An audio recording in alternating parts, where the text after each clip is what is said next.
Hello and welcome to Power Reflections, a proud member of the Duff Network, where we reflect on Wildbow's most righteous work as it releases. I'm Ruben Morehouse. And I'm Elliot Diebold. And we are coming at you live in the Discord with no technical failings. We're right here, right on time, as expected. But yeah, we're back in the Discord, as opposed to our very fun live stream last week, which was very fun, apart from one specific point. just at the end there, it got a little bit gnarly. Yeah, but it was great up until then. Yeah, well, let's not discuss it too much. I genuinely do start to feel a bit ill when I think too much about how it felt in my mouth. Yeah, but if anyone wants to know what the heck we're talking about, well, you don't actually want to know that, so don't worry about it. But in case you don't want to heed our warnings, that's going up on the Duff Media YouTube soon. So yeah, I've there pretty much for more info. I'm still waiting on Premiere to finish exporting it right now, so it should be up there in a day or two. Yeah, perfect. But anyway, we're back in the Discord, back to normal episodes. Let's get on to them, shall we? Let's do it. Starting with Gone and Done at 17.8, where Lucy is looking at the havoc that's being wrought on the town and offers the invaders a chance to leave without causing any further problems. But in her heart, she knows that they're not going to take it. Yeah. And especially we do after seeing in their heads for the last two chapters. Yeah. I just couldn't let myself believe that they were going to be good about this. Yeah, there's no way they were just going to be like, you know what, actually, we're not pieces of shit. I love that Lucy's the POV after those past two chapters, because those past two chapters made you feel the most like Lucy and how frustrated you got. I feel like getting so annoyed at how clearly in the wrong they are, and just letting that frustration and then disappointment build up. Like, it's the exact we as the audience had the exact same response Lucy would, and I just love the idea of seeing Lucy get really righteously pissed off at these two. It's a great point. Like, Lucy's always been that one who kind of calls people out on their shitty behavior, and we're just primed to want that after those two chapters. Like, we need somebody in the story to just be like, guys, fucking stop. Yeah, you're being shit. Yeah, and it's great. It's great to see Lucy's reaction to it, and it's great to know, like, oh yeah, Lucy's gonna not be happy about this. E.g., she's gonna get pushed pretty far, presumably, and then she does at the end of the chapter. I especially love, though, like, Wildbow seeds these little moments of hope in you, even still, because the whole Marlon human trafficking thing comes up again. And like Liz does sort of pause, and she starts to make it an issue, and then of course it's Eloise who's actually the one who kind of talks her down out of like, oh, it's a future problem, don't worry about it. And I just love this as well, just seeing from the other side kind of where these guys are. Like, Liz she's so close to being on the right side of this, and then Eloise kind of knows what's happening but just has a really bad take on the world, so she just kind of abides it. Yeah, it's just like a really fun way to kind of see. It's like the inverse. We love seeing the Kenneteers in interludes, and it was kind of fun seeing these guys right after their interludes, now that we sort of understand them both a lot better. Yeah. Yeah, for sure. It's like, yeah, I don't know. I'm still just like so in awe that we'll get a few moments of this throughout the chapter. In awe that they just are not recognizing what they're doing. Yeah, we'll talk about that a lot, I'm sure. It's also worth noting, obviously, this is where Avery departs us for the week. Chekhov's Avery is off to the paths. That's going to be a very exciting future set of chapters. Obviously, we're still dealing with Kenneth for now, but I'm very excited for our break into the paths to see what the fuck is up with Miss. Yeah, who even knows what's going on there? It's going to be a fun one to see what's happening on the lost side while this is going down. Yeah, because I'm sure there's going to be complications over there, especially since they've sent Avery. Yeah. I did also. I love that moment where Avery's like, she has to leave, and she's like, try to make sure Kenneth's still here when I'm back, as a bit of a joke. And Lucy's like, yep, that's what we've been doing. and like Verona's the one who has to actually like sort of jab Lucy and be like, dude, come on, like, Yeah, chillax. like, Chillax a bit like, loose. because I feel like Verona is the one I'd usually expect to put her foot in her mouth like that. Mm. And it's like it's one of these early warning signs, I think, of how like already kind of stressed Lucy is by this. Like she just completely, Yeah. it completely went beyond her that was like the implication of what she said there. And reading this the second time, I was like, oh yeah, you're really seeing early in the chapter how much Lucy is already on edge. Like there's Mm. multiple beats of how her hands are sort of shaking from stress. She's got like she's having like PTSD flashbacks to the Carmine contest. Like Mm. it's a right from the get go of this chapter, we enter Lucy's head, and she's very much like ready to explode. And obviously, this chapter is her trying not to, and then just giving up. Yeah. You really do feel Lucy is just willing to go all out after this chapter. Like, Yeah, I don't know. I think the way that this chapter ends, which we'll get to in a bit, is the kind of stuff that Lucy has regretted for a long time, right? yeah. But she's just pushed into it again, and I mean, you know, you can't blame her. It's just like, yeah, I don't Well, know. Hopefully, we don't. She doesn't feel too bad about this one because he genuinely was a fucking murderer. yeah. If anything, it's admirable how long she's able to hold off resorting to doing the murder. Yeah. Even like, despite the fact that like this chapter opens with her like her hands are literally shaking. Yeah, she's in a really bad place, and she still manages to more or less hold it together. Mm. And really, yeah, I guess we'll get to the murder, but even when she kind of decides that that's what needs to happen, it feels like it comes from this place of like, it's well considered, and she tried. Yeah. I don't know if calling it a murder is quite right either, because it's even more so than Alexander's death. It's like in the middle of combat, right? Like active combat. Whereas Alexander's one, I don't, felt a bit more cold blooded to me, but I don't know. Anyway, Yeah, that's semantics. Semantics is true. as It Taddy is would a say. she decides to have someone die. Yeah, she condones a death. Yeah, Yeah.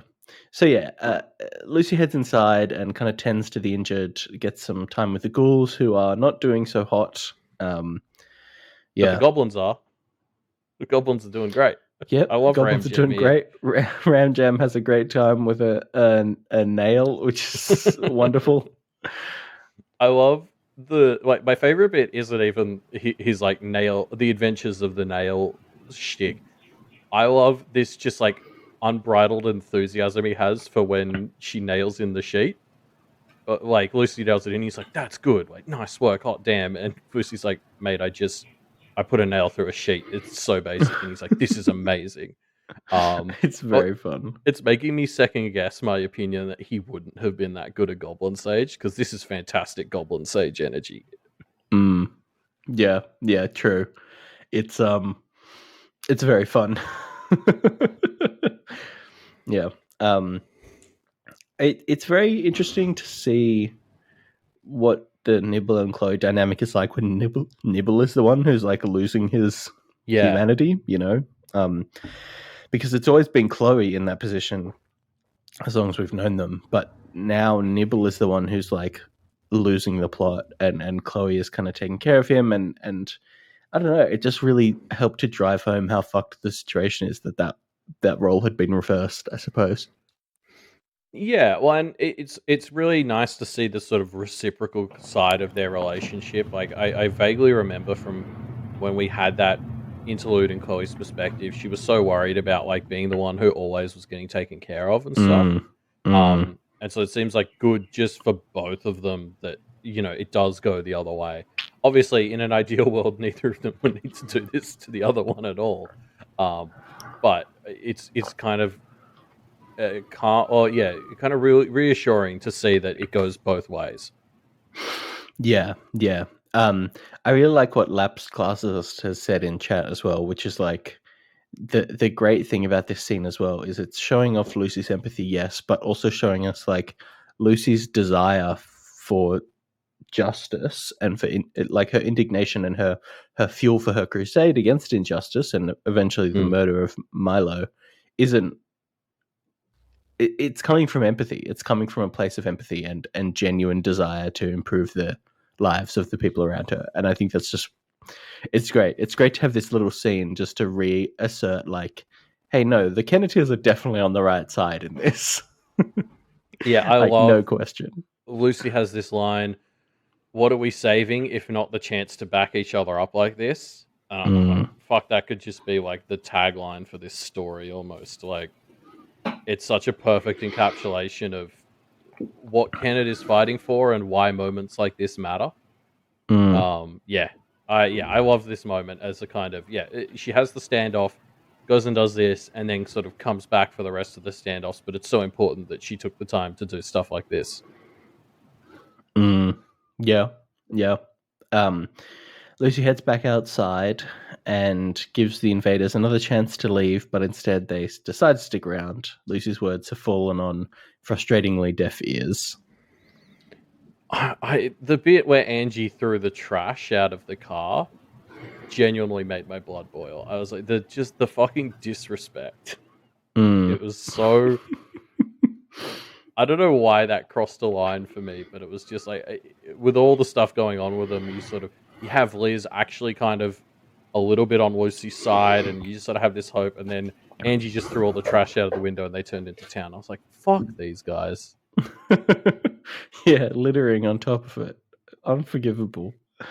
Yeah, I don't know. It's kind of wild to me. I genuinely feel like I have lost the ability to understand Liz and Eloise's perspective because if somebody said to me, hey, you're being a colonialist, immediately that's like, oh shit, I need to check my behavior here. But it just seems like they don't care at all. Yeah, I kind of get the vibe that, like, to someone like Liz, I don't know that she necessarily sees that as a terrible connotation. Like that. But how can you not? How can you not? What has the last 100 years of human progress amounted to, if not the fact that colonialism is bad? Well, no, you don't understand, Rube. They brought peace and stability and civilization to these other nations. Like, but that's such a meme. Like, that's what the baddies say in TV shows. Yeah, and I can see a realm where if you're like with an upbringing like someone like Elizabeth's, like you see that as a good thing. Like, yeah, I don't know. I can see a world where somebody's brought up not realizing colonialism is the baddie. I like what Fran says as well. The historian doesn't think colonialism is bad, which I think is very funny. I do think, like, I kind of got the impression magical historians are different to like historians. No, that's a very good point. Yeah, like Liz is really interesting because there's like, in all these conversations in these two chapters, there's all these moments where like I almost start to feel a little bit sympathetic towards Liz, like in this odd way of like, because she's obviously wrong and doing the wrong thing, but she can't see that, and like she's genuinely here to help. She's genuinely like trying to be like, hey Lucy, come on, can we work this out? Like from her perspective, she's really just trying to do the right thing. She just fucking sucks at it. And so I kind of feel bad for her in some of these conversations where she's just kind of getting shat on from both sides, because Lucy obviously doesn't want to give her the time of day, which is fair. But then also like her colleagues are like, you're giving them too much rope. And she like, you can see how from Liz's perspective, she's just caught in the middle and she just wants everyone to get along and she can't see why they won't. And it's so frustrating for her. And it's like, she's just got that fucking blind spot that is so small and yet so massive. Yeah, but the fact that over the course of this chapter, Lucy says to her point blank, Liz, I don't see you as a good person because you are doing this. And like, I don't know. I guess it makes me just feel like nothing's going to break through to fucking Liz. Yeah, I mean, like from Liz's perspective, she's hearing this from some 13-year-old in a place that's like trying to nuke itself. I can kind of see why she does it. Why it doesn't really land the same way to her as it does to us. Like it sucks, but yeah, like it's just a shitty situation. It just feel sorry for her, but also like it's the same as how I used to feel with Charles. It's like I feel sorry for you, but also I'm going to support the Kennedys in fighting you because you're doing the wrong thing. Yeah. Yeah. Yeah. God. Like I mean, there's Fucking definitely I think it Liz. comes up. Kenneth wasn't exactly nice about asking the invaders to leave. And you can't. I did kind of feel that in Liz's point of view. There was this like Yeah. she just arrived and she's just like, "Oh, we're just checking out. We want to help people." And then they got there and everyone was like, "Fuck off. We don't want you." And it, like Kenneth doesn't owe them that, but I can see why they don't understand why they're not owed that. Yeah, just again, this cognitive dissonance between kind of understanding why Liz doesn't get it and is upset and knowing that she's wrong still. Yeah. Yeah. It's maybe the casualty of Avery not being here is the fact that Avery might have been more Yeah. insistent on trying to do that. That's a really good point. She's always sort of been the person to lead the charge on that front. I agree with you. Like, it's not, they don't owe it to anyone, but maybe it would have helped in this situation. Yeah. I don't know. I don't think it actually would have, but you can sort of see, why they, not in bad faith, but kind of in bad faith, get to then lean on, well, you were rude to us from the start. And it's like, well, yeah, of course we were rude to you from the start. You're fucking invading our home. Like, what are you talking about? But yeah. So yeah, the invaders haven't left town, so Lucy and her crew strike. Lucy is in multiple fox mode and is fully just kind of skirmishing around, doing as much. And this is kind of the Kenneteers' plan as a whole in these next two chapters, really. Run around, cause as much havoc as you can without getting captured. Yeah, I mean, this is fantastic. Like It's good, isn't it?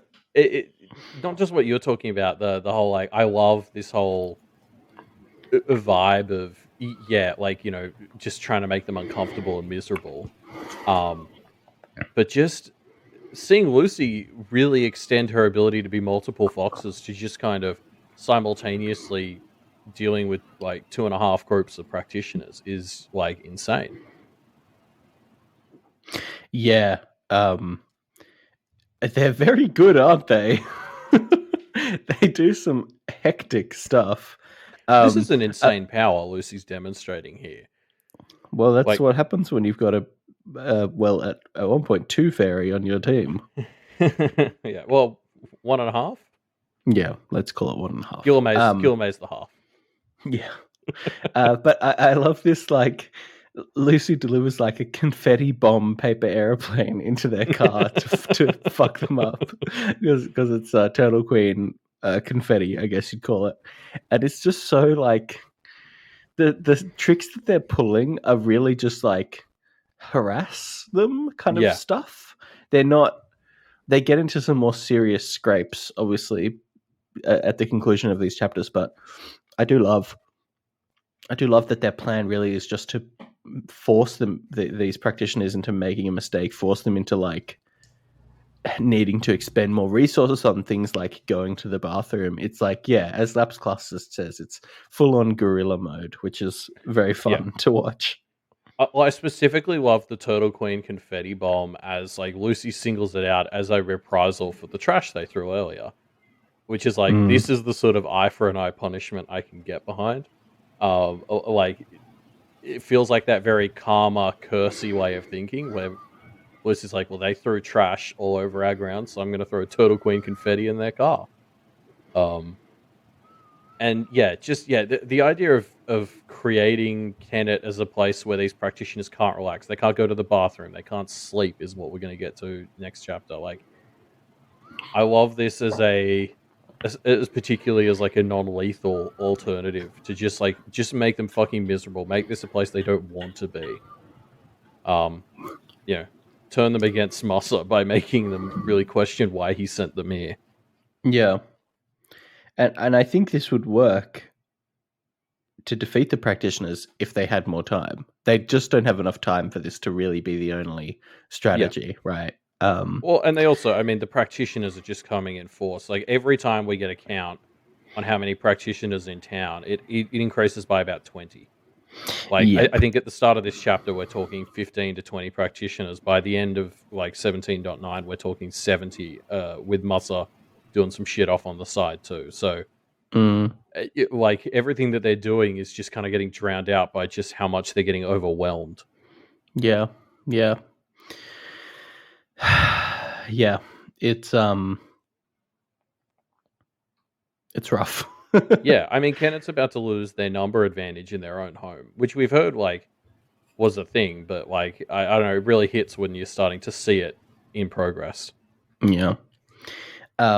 Yeah, we get this scene in the bathroom, which is very fun as well. Turtle Queen doing more guerrilla shenanigans. She's Good stuff. She's so terrifying. Like, yeah, she seems to be on the level so far with everything Kennett, which is great. But I still just like, she just like on a really visceral level freaks me the fuck out as a concept. Yeah, the mind control stuff is very like, like if I was in Kennett, it would still very much be like, great, we're using the Turtle Queen. I fully understand. We need a like this is great, blah blah.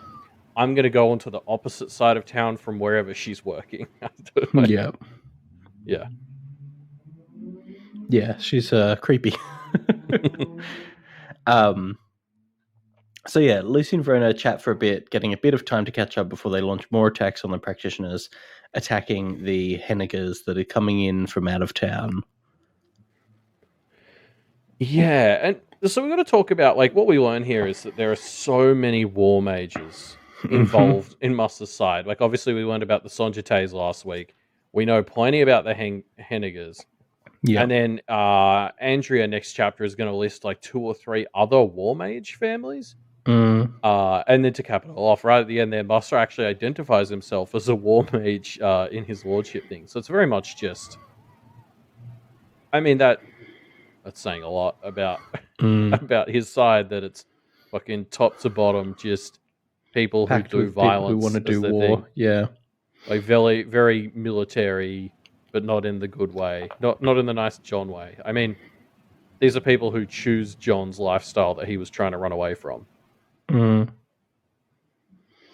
Yeah, I mean, they choose to go to war, right? Like, yeah, you know, that's pretty definitive that they're not great. Yeah, and it reminds me of like, you know, the stuff you used to hear about like, you know, conquerors / colonialists in when they were like taking places like the Americas or here in Australia. Like, it was always fucking like shitty military people committing war crimes and shit. Yep. So thumbs up for Massa. But before we get to the actual like the scrap with the Henniger that Lucy's about to have, that she has this moment with Verona that was really interesting, because Verona basically makes this little comment about how it's really nice to have the excuse of all this shit going on, because it kind of allows her to put things on the back burner and like push them away and not worry about them. And one of the things she kind of lists is, yeah, it's great to have like an excuse to hang out and do things with you and Avery. And on the one hand, I'm like, oh, I'm glad that Verona is in a good space to be effective in this conflict, I guess. But also, like, what a fucking bunch of red flags for how things are going outside of the conflict, that she's like, oh, God, I don't have to worry about X, Y, Z because there's a war going on and I might get forsworn, so I don't have to worry about them because I have a reason to push them back on my priority list. Yeah, I mean, it's Verona letting her life slip. As far as we know, she's not using the fetch anymore, but, you know. Yeah. I'm sure the impacts are still going to be felt. Yeah, just the fact that she is like, oh, I get an excuse to do things with you, Lucy. That just feels like a red flag to me, that you don't Verona, you don't need an excuse to do things Yeah. like yeah. You Yeah, know, there's this other moment like that later in her chapter. I guess let's talk, just pull it out now, of like when she says it's something like, I really feel like I could be friends with Macaulay. Oh, well, yeah. that's never going to happen. And Lucy's like, well, why not? Um, and it's just, yeah, it's this interesting thing of like, Verona using whatever opportunities she can to put obstacles in the way of her regular human life, I Yeah, guess. yeah. Yeah, it's and I think that's the thing is like you can't really call that out right now because we do kind of need effective Verona, and she's right that right now she should be putting that stuff on the back burner, but it's just such a red flag that she's so happy about it, I guess. Yeah, yeah. Um, but yeah, so Lucy puts on her goat mask, which is a clear sign to us that things are popping off. Yeah, this is great. I mean, like Avery's been the only one who's kind of regularly used her like Undercity slash anti Marisica mask. Mm, And so I think this is the first time Lucy's put her goat one on since that whole thing in arc 11/12. So it sort of really works as a thing to like hype us up and help prepare us for the idea that Lucy's quickly approaching the point where she's out of fucks to give. yeah, she's there. She's ready for things to pop off. Yeah, and then we get into the scrap with the screaming Henniger, and it's very fun. I mean, like, the Hennigers are like perfect goons. You know what I mean? Like, perfect henchmen in that they just love to fucking brawl. So they're just perfect to Yeah. have like to throw at the Kennedys and be like, all right, have some Hennigers to fight. Yeah, And it's just it's fun to watch. it's not a surprise at all that they're like have essentially risen to being number two in Mussa's Yeah. organization because basically they're just angry peeps who want to fight, and so Mussa gets to be in charge. He gets to be like, "Hey, go do it over there. Go do it." Yeah, Like they're they're soldiers who really, just want to get pointed at fights, like, and yes. so he gets to do that to them. Like it's a win-win Yeah, situation. at their very core, they're number twos, aren't Yeah. they? Well, they just they want to be out on the field. They don't want to be the lords. They want to be the people out there Mm, fucking shit up, and that's so great for the wannabe lords like Mussa because he just gets to kind of use them, and they're okay with it. yeah. I Um, like what Mark Confident has said in chat as well, saying the Henniger's being as much of a liability as an asset is big henchman energy, which is very true as well. Yeah, my favorite Um, part of this whole fight is the moment where like Lucy starts to lay like the coward's curse on this Henniger she's fighting, and he's just so fucking baffled because he's like, you understand that my whole thing is I have to come fight you now, and you're trying to lay a curse on me so that I can't run away. Like, not what are do you that, doing? yeah. And I just, you know, it's all part of her like Guillermo-esque tactics and stuff, and it kind of makes sense. But just that moment where yeah, she starts like outlining, "Hey, you have to come fight me," and his response of just, "Yeah, like that's my whole thing. What are you talking Yeah, about?" no duh. It's so Yeah. great. Yes. And then he gets caught by two innocent cops, which is very fun. Yeah, I did enjoy. I really enjoy how innocents have turned into like all mini Sharons in this conflict. Like Yes, yes. as like the wheels coming and all this awareness is on the brink, it's like the universe is pushing back and kind of making them all mini skeptics, and it turns this battlefield into like a minefield. It's great. Mm. Yeah, it is very fun.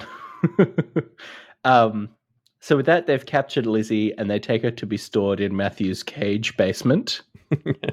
Yeah, Matthew, the guy who keeps women in his basement, but like not in a creepy way. It's all Well, very yeah. above board.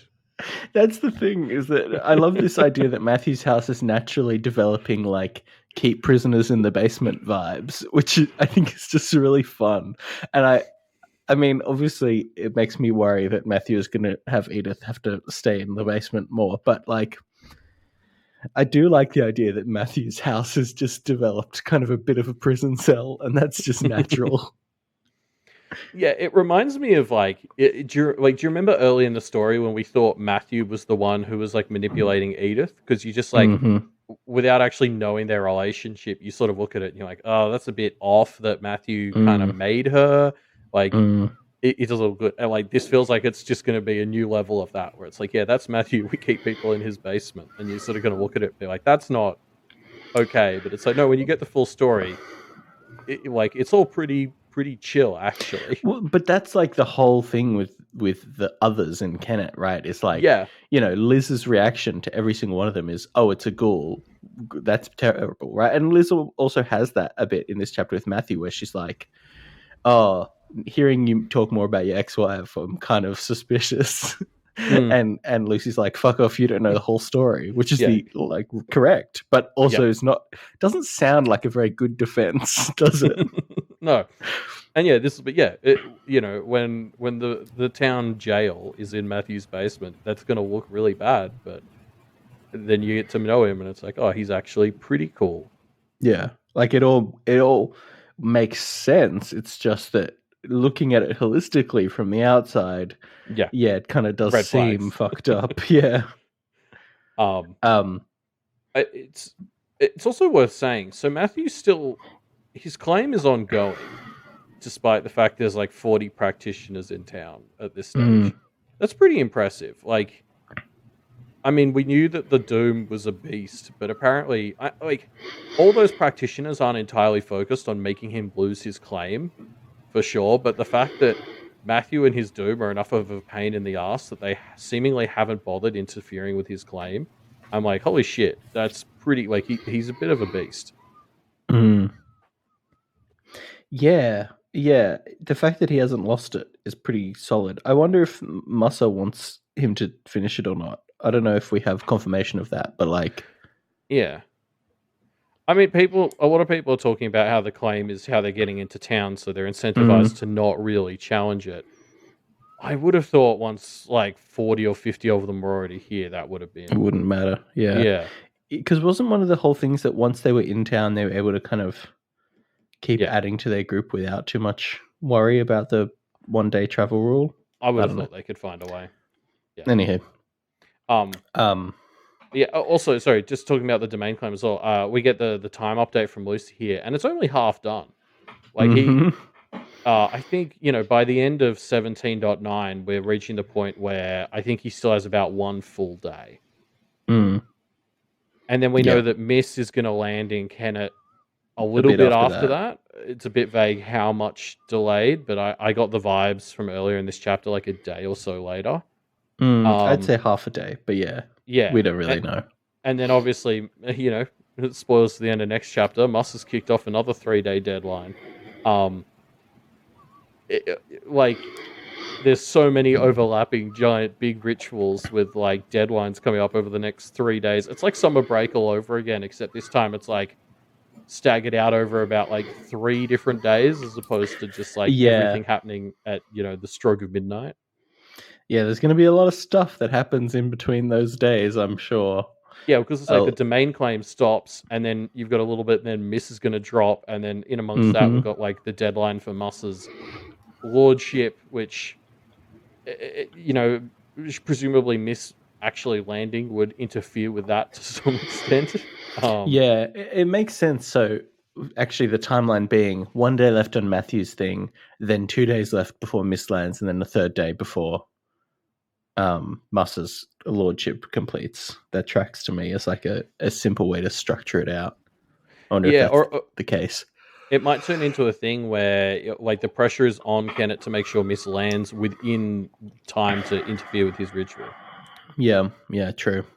Um, Um, yeah, I guess I'll say it's just really really big vibes that all this stuff is happening and the deadlines are all so close. And yeah, and mm, yet so far, like half of summer break took place in one night, whereas now we've got like 3 or 4 nights before this is mm, potentially done. yeah, Crazy. yeah. Um, so yeah, outside Milo appears and wants to duel Lucy. Lucy briefly steps into the shadows before re-emerging and handily defeating Milo. Milo demands the right to challenge Matthew, but that's only really a brief stay of execution before he is executed with drifting cuts by Gilame. This is a very fun like reveal because there's like some weird stuff going on where you're like, I don't. Lucy's talking about herself oddly, but it didn't And click for me. yes, and earlier in the chapter, Lucy's like, "Oh, go get a message to Guillermo Yeah, or yeah, something," right? And you're kind of primed for it. But even so, it's a fun reveal. yeah. It was great because it read as odd to me, but like I was just chewing through it because I wanted to find out that like I didn't. It didn't click for me why it felt odd, and then yeah, obviously it's the reveal of like they've used the trick Marisica used on them, where they got Milo to gainsay himself by thinking he was talking to Lucy. Um, yeah, fantastic. I wonder if Guillermo glamoring himself to be Lucy with winter glamour is like troubling. You know what I mean? Yeah, that's a good point. Yeah, I don't feel like I fully get winter glamour. Like Snowdrop's tiny fan is talking about like the fact that we knew Lucy couldn't use winter glamour, which should have been a sign during the fight that Yes. it was weird how well she was using it, which I agree. But it also, I'm on Lucy's side. I don't feel like I fully understand. Winter glamour seems to sometimes be fragile, other times be super permanent. Like it's just odd. Mm. Yeah. Hopefully, this is not a pattern, I suppose. Yeah. But yeah, what an execution, huh? So Guillermo is cutting him with the rapier. These cuts kind of drift up towards his neck, and eventually, when enough of them get there, it's just Guillermo clicks his fingers, and just like in an anime, Milo's head falls off. Oh, it's so good. Yeah, And it's yeah, pretty brutal. there's a pattern emerging here, and arcs that end in the number 7 and that have gone in their title. Lucy will make sure that somebody's head gets destroyed. Mm. Mm. Gone So ahead, gone and done it. yeah, That so tracks. in arc 27, which would be called Gone Fishing, the evil mermaids will lose their heads. You heard it here first. Oh, people are saying that the drifting wounds were Milo's practice. I thought that was Guillermo setting that up. No, he had the ability to like move. He did it in last week's chapter. He can like Yeah, move yeah. his things to his hand. Right. Oh, my mistake. well, Guillermo still just cuts off his head then, I suppose. But yeah, I love this. So obviously, yeah, we get the reveal here that like Lucy didn't actually do a murder, but you know, straight up asked Guillermo to do it. Yeah. And like it's obviously been a topic on this podcast like ad nauseum. Like Lucy balancing the violence and stuff ever since she saw Alexander get killed. And I think this is the first time that we've probably seen her cross this line into advocating for a murder. Like, you know, obviously a big moment in Summer Break is that she wasn't willing to pull the trigger herself and kill Charles.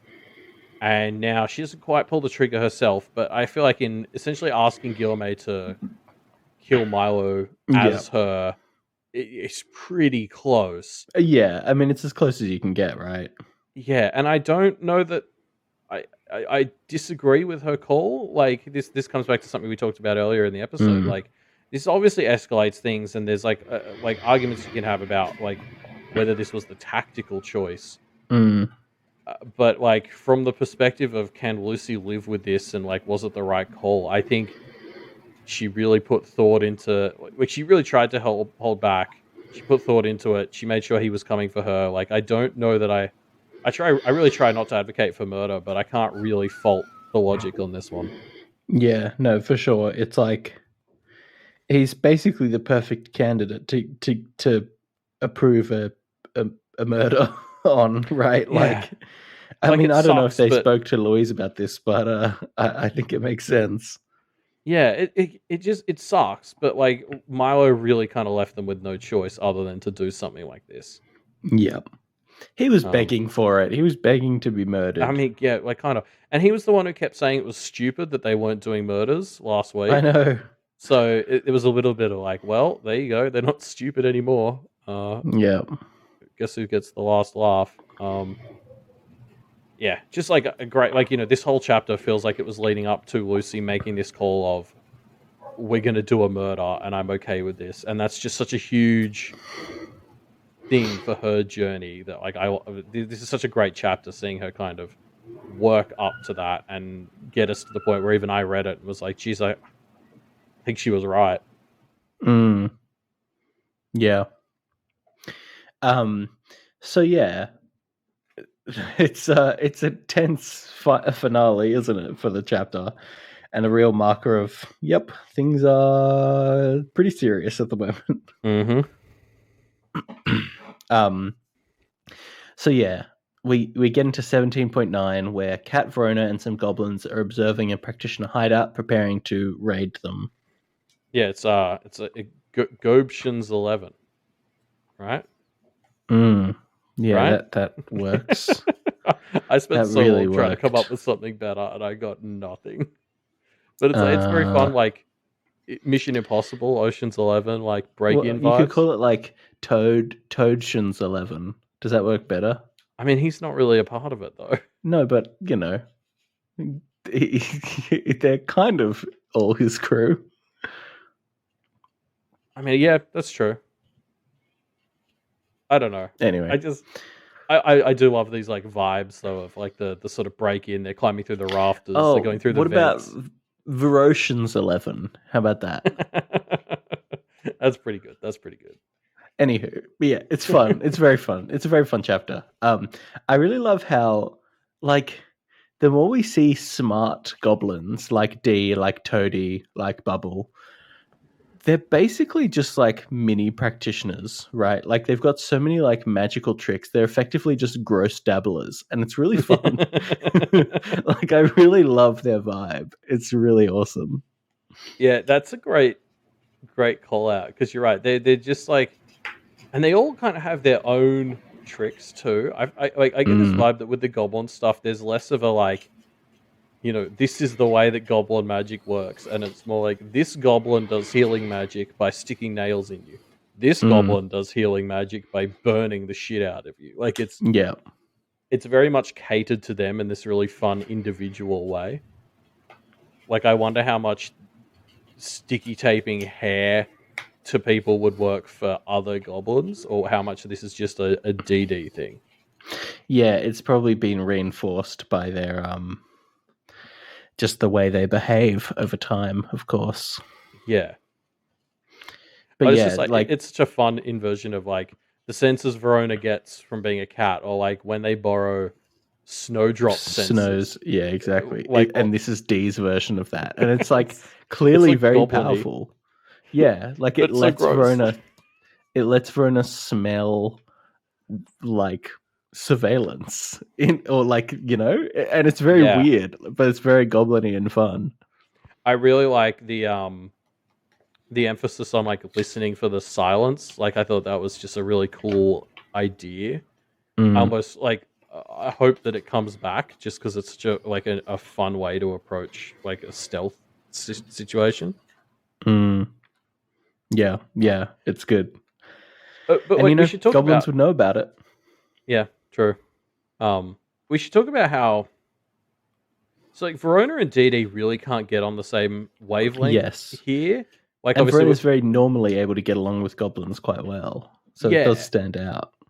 Like, because like, DD's trying to give her this stuff, and it doesn't really go over well. Like, DD's really weirdly, uncaringly forceful about it. And we do start to hear a lot more about DD in this chapter, and how she's like, interacting with humans is kind of a recurring thing for her. So that like child she kidnapped in Toadswallow's interlude when we first met her was, maybe not so much of a one-off thing. This is like a recurring pattern for her. And I just love that it's kind of like, yeah, she likes humans and wants to be around them, which is kind of the opposite of Verona. And I wonder how much of that is a contributing factor to the idea that these two just aren't quite able to get on the same wavelength. Like, DD is sort of chasing humanity and Verona's running from it, and usually she's running towards people like goblins, because the rest of the goblins, like, That's right. We weren't DDs dating like a human, and all the other goblins Mm-hmm. like that's fucking weird, and it is. But like the other goblins aren't looking to go towards humanity, but DD seemingly is. Yes. Which is interesting and a great contrast to Verona's avoidance of wanting to be human. Yeah, and God, a goblin dating a human, that's a whole thing. A whole thing. But like, yeah, I don't know. I really find all the interactions between Dee and Ronnie super interesting because yeah, like Dee kind of forces this stuff on her and it sets Ronnie in a bad mood. And then like Verona's doing all this stuff like she's kind of riding Dee a bit on how being like a bump in the night or whatever isn't really a career. Like that's not actually a field. That's not really a career. And I was very surprised to see that coming. Is that? Yeah. Well, especially coming from Verona. I was like, I'm sorry, Verona, you of all people are having a go at someone for not having like a proper career. Like, what do you like? Verona's like half of Verona's whole thing is that she didn't want to stick to a single career. Like, this whole thing was just kind of insane. Yeah. It's like it speaks to some underlying shit I think that Verona has to work through on her end. That like not having a career is an okay end goal because I think she kind of understands it, but also is dealing with the fact that society's drilled it into her, and so on some level, it's still in there inside of her. Clearly, yeah. In what world is telling a goblin they don't have a clear enough career path like a logical thing to do? It makes no sense. Yeah, it feels like Verona's bad about other stuff, but she kind of leans into this, and it's just like, wow, Verona, come on, like you, of all people. Yeah, like these two, I kind of loved how well they don't play off each other. Yeah, no, they have a fun dynamic for sure. There is one moment where they kind of, I felt like they were vibing, which is when Dee Dee basically tells the story of how her boyfriend is essentially floated the idea of marriage with her, and she wrote it off as a joke. And like Verona has this bit where she's like, I don't know that is a joke. You might want to seriously think about this. And like as Verona says, like seriously think about your relationship. Dee Dee's like, okay, talking about the next topic. Let's like move on. And she completely nopes out and distracts them. And I was like, oh, that was a very Verona move. Like you two aren't completely oil and water. That was completely a Verona thing to do. Yeah. Yeah, maybe the reason they don't get along is Verona sees too much of herself in Dee. Yeah, I think there is a bit of a narcissism of small differences or whatever. Yeah, it's a reflection Verona doesn't like too much. Yeah. That said, Verona was like 100% right that I've forgotten Dee Dee's boyfriend's name, but Ben. Yeah, Ben was 100% floating that idea for real, and Dee Dee's just completely unintentionally shattered him by laughing it off. Yeah. So yeah, Verona and the goblins sneak in, narrowly avoiding being caught by some creepy monsters as they head into air vents and start performing shenanigans, basically. There's like a clown bogeyman, which of course there's a clown bogeyman. Like, we've heard they're horror monsters. Why wouldn't there horror be? movie monsters. So of course one's a clown. And I definitely get the vibe of like the clown bogeyman is a strong one because I think probably it's quite a strong cultural idea, the idea of a creepy clown. I also love this bit when they get on the roof and there's like these things that shoot an owl or whatever. And then like these doll guard things, yeah. Yeah, and Biscuit whispers, I think I just made fresh biscuits after this scary moment. And I just want to put it out there. I think I'm willing to say that Biscuit has become my favorite goblin. Yeah. It's good stuff. Biscuit is a champion. Like Pekka Snot, Ramjam, and Cherry are all other top tier candidates, but Biscuit has just been winning it for me, I think. Like, honestly, next discussion question, we should just make it who's the best goblin and why. I want to hear everyone's takes on this. Yes. But Biscuit definitely shouldn't. I mean, actually, maybe that's not true. You're right. We've got some really strong goblin stuff this chapter, haven't we? I think I could very much see the these case chapters. for Ram Jam. Mm. Pekasnot, I personally love. Maybe he's not as widely popular, but yeah, I think Biscuit has just taken it over for me. I mean, Just I still do love drug the Toady. children. Let Biscuit drug the children. Toady is pretty wonderful. He's great. But yeah, cool.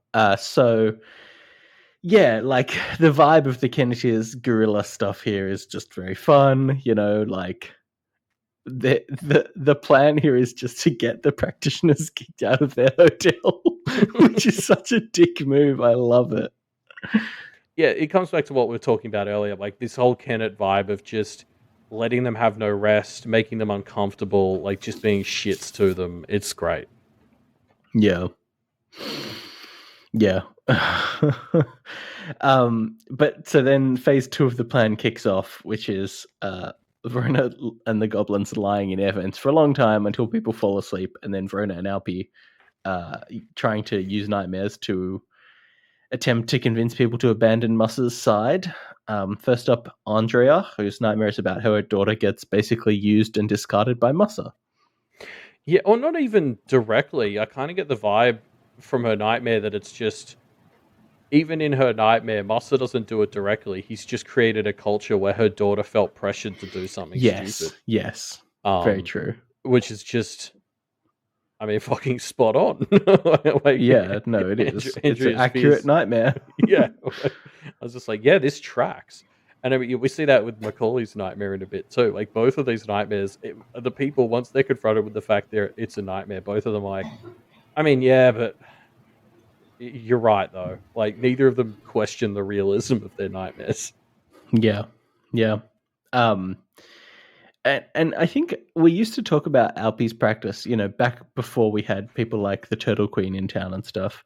We used to talk about Alpi's practice as like the most directly horrifying. But like, I don't know. I feel like Alpi is kind of exactly what these practitioners need. Their biggest problem is how little they reflect on their dumb decisions. And having Alpi, you know, at least put that in front of their face, maybe it's not so bad. It is kind of exactly what they need. Yeah, I mean, the thing with Alpi stuff, and I remember talking about this like way back in Arc 2 when it was floated of like using Alpi on Rona's dad. And also, like, the problem is her power doesn't actually really force you to properly reflect on this stuff. It kind of puts you through an awful experience and hopes you will connect the dots. What makes this really work for me is that halfway through the dream, Verona steps in and fucking points at all the dots and goes, "Hey, look at this, you fucking idiot! Like these dots, your own brain is connecting for you." Yeah. Like this is the improvement that Alpi needs. Is, you know, she either needs to come in or she needs somebody who can come in and be like, "Hey, look at what your subconscious is telling you, idiot." Yeah. It's good work by Verona to stop these shenanigans, or at least force this self-reflection, and it works. It totally works, right? Like, although Andrea's not the only one getting some therapy in this section. Yes, true. Because I love, like, they start talking and Verona just kind of massively unloads on this woman, like kind of entirely unpromptedly. Just is like, here's all my concerns and my worries and I'm miserable, blah, blah, blah. And then, like, as she's doing it, the narration keeps cutting to, like, her being like, I wonder why I'm doing this. Like, maybe it's because I know, you know, my dad taught me that emotions are an effective weapon. Or maybe it's like this. And it's sort of not until right at the end where she's like, oh, I think I just need, like, a mother or an outlet. Like, yeah, it's just, I love how, like, fucking Verona strolls into this dream ready to teach Andrea a lesson, and by the end of it, she's the one who's like almost letting this woman give her a hug. It's perfect. Yeah, it's good stuff. But Verona has a few good moments like that this chapter of you know, getting some good emotional support. Yeah. I mean, it comes up a lot, I think, in this chapter. Like, as much as this chapter is like a bunch of cool shit that Verona's doing, it's also very much hinting to us that there's like still those red flags we need to worry about in the personal parts of her life. Yeah. But yeah, Verona needs somebody she can fucking talk to. This section makes that so clear. But, it works because the reason Andrea and Verona are able to connect like this is because Verona seemingly does remind her of her daughter. Like, that goes both ways. And they don't fully turn Andrea. Like, she's not willing to put her own family or self at risk, but she does dish up some goss. Yeah.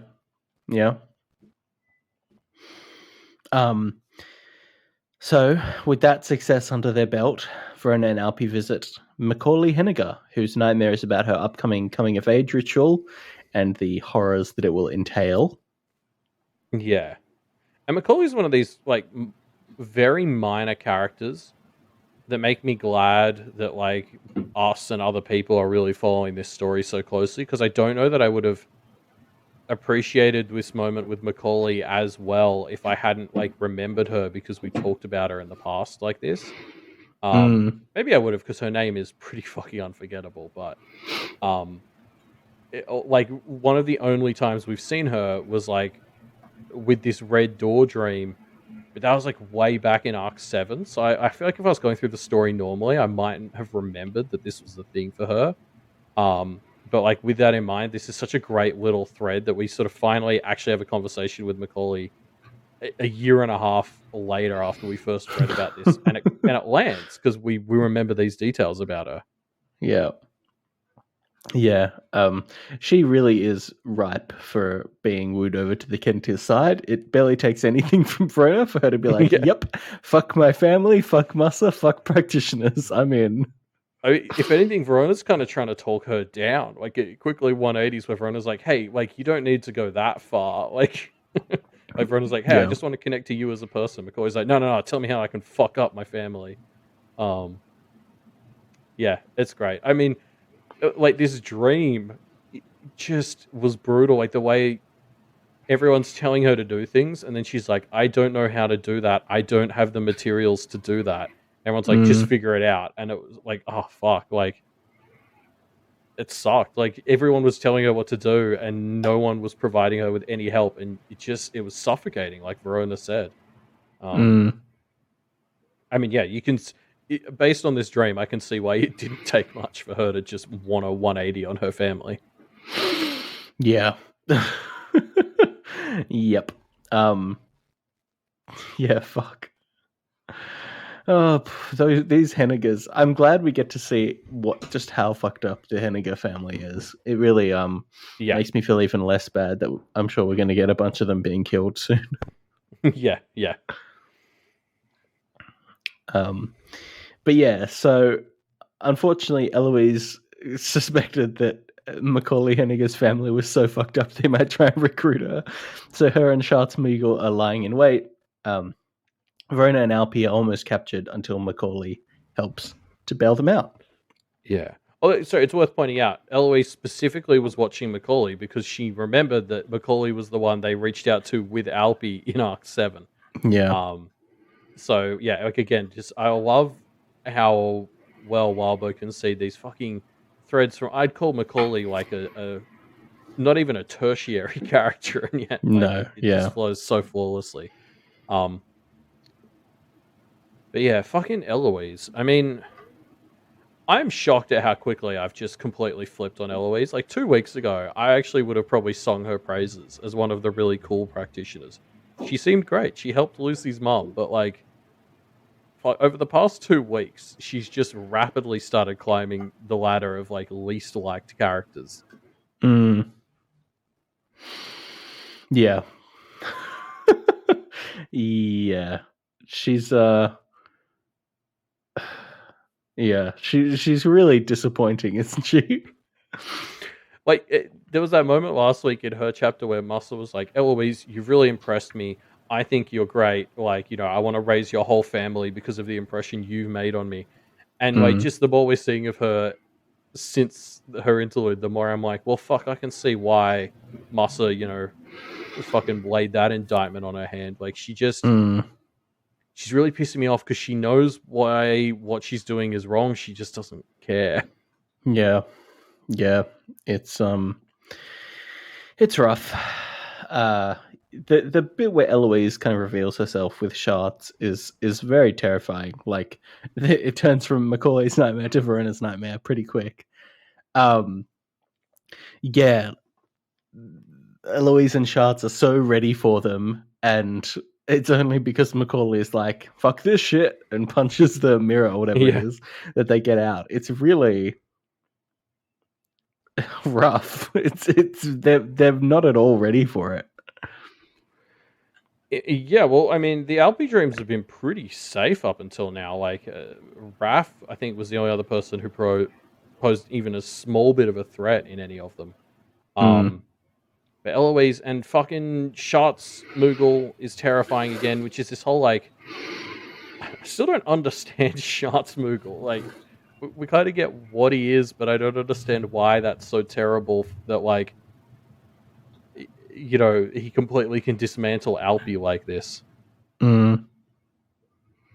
Yeah, yeah. Schatzmugel is an interesting one. How? Yeah. I'll get to this. Let's talk about this a little bit later because I've got a prediction to pull out that is related to Schatz. Okay. But yeah, so Verona and Alpi reunite with Lucy, and Musa begins his lordship claim, and stuff is popping off. What does Tot Fangle mean? Normally I can tell what Alfie's trying to say, but I saw a lot of theory crafting about what the hell this actually means in Discord after this chapter dropped. Yeah. I went and looked it up too, which I think a lot of people seem to have. And it's like, because obviously I think contextually you just immediately assume it means something like "don't worry about it." Like, Yeah, no it's worries. like, Yeah. I looked at like the Scots wiki, which obviously, you know, grain of salt with the Scots wiki after the revelations of a few years ago, but it says there that like Fankel means like a knot or a twist, and then like tot is like a toddler, like a small thing. So I feel like it's kind of saying like small twist, which I kind of vibes with me as a bit of a no worries thing, like Oh yeah. like minor deal, like no, not a big problem sort of thing. Yeah. Yeah. Yeah, that makes sense. So that's my guess. It sort of translates to small twist or small problem. No wuckers. All right. Yeah, Fair enough. essentially, yeah. Can we talk about how blasé Verona is about? So one of the big things she learnt in her expedition was that the practitioners are making a move on their diagram on the arena tomorrow morning. And I very much share the opinion of a bunch of people on our Discord who also brought this up, where it was like, Verona's just sort of like, yeah, I mean, I guess I'll rescue that, and then I'll do a shrine run. And it's just very like, she doesn't really seem to give a shit. And Lucy doesn't call her on it either. Like, you know, if Lucy doesn't think it's a problem, that's when they it's like, strange, isn't it? It definitely feels like something's going on. Yeah, I don't know. Like I saw people theory crafting on this, and like I also had a similar idea, which was saying that Miss is coming either way, and this like just so don't fuck with our diagram because it's going to like lessen her impact. Kind of makes sense, but then also, what if they just like capture Verona and then edit the diagram to like make her impact less, but you know, like do other stuff or not work for what they want it to? I don't know. Yeah, I'm just surprised that Verona seems so unconcerned about this, and Lucy. Yeah, it definitely feels like there's more going on there. But yeah, I like that. It's quite funny that everybody, Lizzie, Eloise, etc., all like, no, it'll be better. Your town will be better under Musa, etc. And Musa's speech ends with the words, "Practitioners and others of Kennet, etc., etc.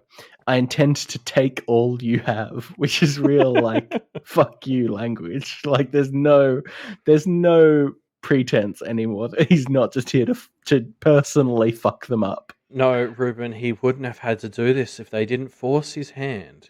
Oh, you know, yeah, this sure. is they still caused this in the end, Ruben. Yeah, it's all their fault their for unnecessary violence. Yeah, and instability. Yeah, exactly. No, it's ridiculous. Clearly.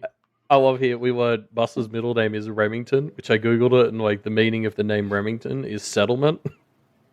Which is just a funny little name Easter egg from Wildbow.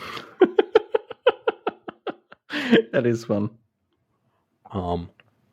Yeah. God. So yeah, what an ending. I mean, I guess we already sort of talked about this, but just like we already had like one ginormous ritual and another pretty big one with Matt, and now this is just like Boss has just come in and lumped a giant third ritual into the running. It really feels like we're entering sort of the next summer break, like our second giant climax, which means hopefully fucking Charles or Mariska are going to come out and do something. They're going to do something guys. soon. Yeah. I'm waiting for Charles to do anything. Yeah, we'll see. Yeah, you've been biding your time, mate. This would be it. Yeah. I don't know. I mean, it's interesting. Like, I don't know if this is like the finale we're really heading into right now. I think, it's sort of is-ish. Like, I don't know that there's going to be much more. I don't know. I continue to worry about Verona's non-fighting life, and I'm interested to see how that, like, this chapter seems to raise a lot of red flags about how Verona's life is going outside of conflict. And so I'm super interested to see after this stuff with Masters resolved where Verona's going to be at. Also, we need our third wolf. We can't end the story until the wolf comes back again. Until the wolf reappears. Yeah. Yeah, it's yeah, it's hard to know what exactly is going to happen here, huh? Like, it's got to be Charles and Marcy have to make their move. Surely they've got to do something here, because this is it. There's no more chances. Yeah. Well, I mean, there's even in the realm where they somehow fight Musser off the lordship, or even lose it to him. Like, I don't know. And again, ever since summer break, I've kind of given up on really speculating how close to the end of the story we are. But this feels like, at the very least, it's going to be another summer break. This time, though, if not this not the end. But yeah, this is at least going to be like, another huge climax. Yep. But yeah, that's the end of our chapters for this week. It's heating up. They've really ruined. They've really gone and done it now. They've really gone and done it. So this feels like the end of the arc, right? Oh, yeah, it could be. But we'd get an interlude, I think. I still. Well, sure. I mean, pre-interlude. Part of me, I think I said this earlier in the week, I'm really kind of hoping for like a 17.Z from Mrs. perspective as she lands in Kennet. I think that would be great. But that probably won't be next chapter then, realistically. That might be 18.Z or something. I don't know. Yeah, I don't know. If any, like 17.9 is thrown off where I thought we were in this conflict completely by Musser just dropping in on it. Yeah. But yeah, I mean, it's a time ripe for predictions as we reapproach the end of the story. Maybe. So, of course, people have been leaving predictions in their pale predictor form. Do you have a prediction you want to pull out, Elliot? Yeah, we got a prediction from Manukos, who says that the Alpi we see at the end of 17.9 is actually Marisica pretending to be Alpi after the Nightmare got captured by Schatzmugel. And I don't know if I'm on board with this, but I fucking love it as tinfoil, because I went back and read Alpi's appearance when she comes back, and there is nothing she says that comes remotely close to disproving this idea. She's actually very vague, and it's just sort of like, oh, don't worry about rescuing me, like, I'm fine. And then they're like, how was it? And she's like, oh, Schatzmugel, he could have been worse. Which is like Marisica, that could well be true if she's had any interaction with him at any point, which I think she has. Yeah. So it's like, there's a world where this is true, and I fucking love this as tinfoil. Yeah. It's a good tinfoil. I don't know. Maybe it'll happen. It could be. Yeah, I don't know if I'm on board with it, but it's I can't disprove it, and that's my favorite kind of tinfoil. Where I'm like, that's too wild to be real, but also I can't fault it as an idea. Yeah, yeah, I agree. I also have a Schwarzmugel related prediction, which is that Schwarzmugel is going to. Oh, this is from Shinvi, by the way. Schwarzmugel is going to betray Eloise and help the Kinetiers as a big perversion of the natural order. And I like this because I think we joked about it last week. Yeah. But I do kind of like it. I don't know if we've gotten enough of a picture of Schartz's mind to know if this even is like possible or not, but conceptually I do really like it. Well, because he said his whole life was leading up to a giant perversion, and then Eloise was like, "Well, would you be willing to put that on pause to be my familiar?" And he, from memory, he didn't like totally say yes. He was just sort of like, "I've already said yes to your like previous questions." Yes. So like, there's room for it. Who knows? I mean, I want Schwarzmugel to be on side. As much as I've quickly come to hate Eloise as a person, I still really dig Schwarzmugel's like Monty vibes. Like he's very much the same as Monty. So I'd love for him to turn out to be a goodie. Yeah, it'll be fun. Yeah, I don't know. Maybe the perversion won't be Eloise on side, but it'll just be like fucking up the lordship stuff that Massa is setting up or something else. But oh yeah, we do need somebody to pervert the seal. Like we keep hearing about how lordships true. So set in stone. Maybe we can pervert that.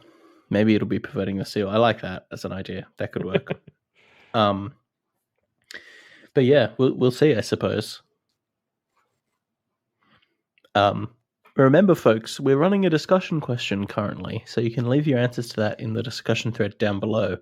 Our discussion question is, what sort of conveniences would you add to your domain? Build your fantasy magical house the way we all want to. I'm really enjoying the answers we're getting to this so far. Like some of them are just really good ideas that I'm like, oh, I'm stealing that for when I make my domain. And then some of them are like baffling to me, which is my favorite kind of just like, somebody said something, I'm like, oh, I don't understand why you would want that, but like, you do you, I guess. Yeah, somebody said they wanted the worm domain, which is wild. I don't know, It's like sticky. there's all kinds of answers. I do resonate the most with the answers that make it easier to automate chores, which is definitely my vibe. I mean, you'd have to. Like, yeah. But yeah, so leave your answers to that in our discussion thread, which is linked in the show notes down below. And hey, while you're in that discussion thread, why not head on over to our Twitter, which is @PowerEffectCast. You can follow us and you can see what's going on with the show and see some memes, I guess. Yep. Both of those things are true. It's also where we post updates on stuff. Like when the video's out, that'll be the place to find out about it. The video of last week's brown milk event eating. Yep. Don't forget to stop by our website, doofmedia.com too. That's where you find out not just about our show, but all the other shows on the Doof Network. Kingslingers is, I think, approaching the end of its season 2 at the moment, which is pretty crazy. Yeah. Definitely check that out. If you want to support all the shows on the Doof Media Network, you can head to patreon.com/doofmedia, and you get access to all kinds of things like bonus shows. One of the reasons why we did the live event last week was because I was visiting Elliot already to record something for bonus show that we do, The High Ground, which was very fun. That episode's not coming out for like a month, but is that right, Elliot? But it will be a very fun episode. So if you want to get access to that, I think anybody at any donation level gets access to the bonus shows. So do that and it'll be good. I think it's only the $10 and above tier. $10 and above. There you go. Not to gainsay you, but I just whoops. Speaking of gainsaying, Wabo invented that idea. Patreon.com/Wabo. Give him some money, or he'll gainsay you. Yep. Well, that's not really how it works, but sure. Gainsayed in return. And since we've both been gainsayed, I guess that's the end of the show. Bye. Yep.